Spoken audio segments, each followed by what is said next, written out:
Recent budget में new tax regime को by default कर दिया है। जी जी।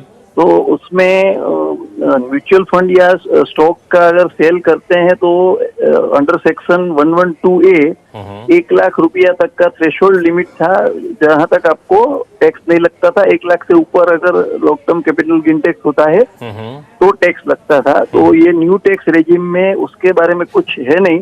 तो will that 1 lakh exemption will remain as it is in new tax regime or not? Lakshman जी, भूपिन जी का सवाल जो है बहुत इंटरेस्टिंग है और इम्पोर्टेंट भी है। भूपिन जी, आपने बहुत समझदारी से यह बात बताई कि सेक्शन 112A, अब यहाँ मुझे एक चीज़ क्लैरिफाई करने दीजिए कि ये एक्चुअली एग्जम्पशन नहीं है।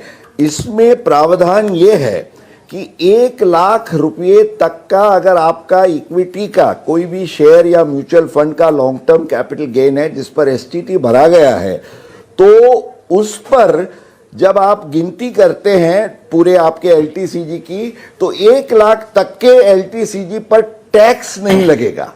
माना ये जो एलटीसीजी की अमाउंट है वो आपकी टोटल इनकम में ज़रूर गिनी जाएगी, पर ये 1 लाख रुपये तक की रकम पर टैक्स नहीं लगेगा।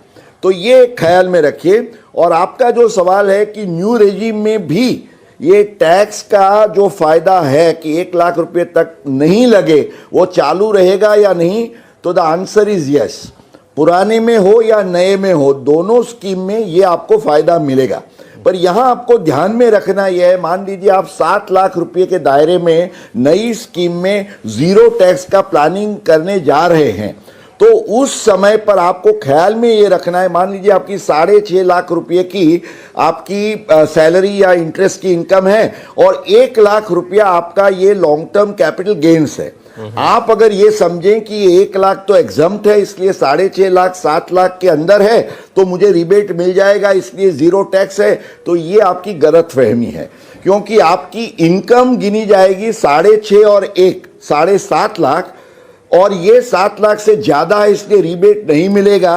हालांकि 1 लाख पर आपको टैक्स नहीं भरना है, पर ये टोटल इनकम में गिनी जाएगी, इसको आप जरूर ख्याल में रखिए। बिल्कुल, ये 7 लाख रिबेट वाला जो मामला था उस पर बहुत लोगों को काफ़ी कंफ्यूजन है और मुकेश पटेल जी ने बहुत ही बेहतरीन तरीके से इसको समझा दिया है। तो सिर्फ भूपेन साहब ही नहीं बल्कि दूसरे दर्शक भी जो देख रहे हैं हमारे शो को, इसका ख्याल रखिए कि 7 लाख के रिबेट का जो प्रावधान जो ऐलान बजट में वित्त मंत्री ने किया था उसमें एक पेज है, उसकी फाइन प्रिंट्स है जिसका हमें ख्याल रखना होगा, वरना आप टैक्स की देनदारी का कैलकुलेशन करने में गड़बड़ कर सकते हैं।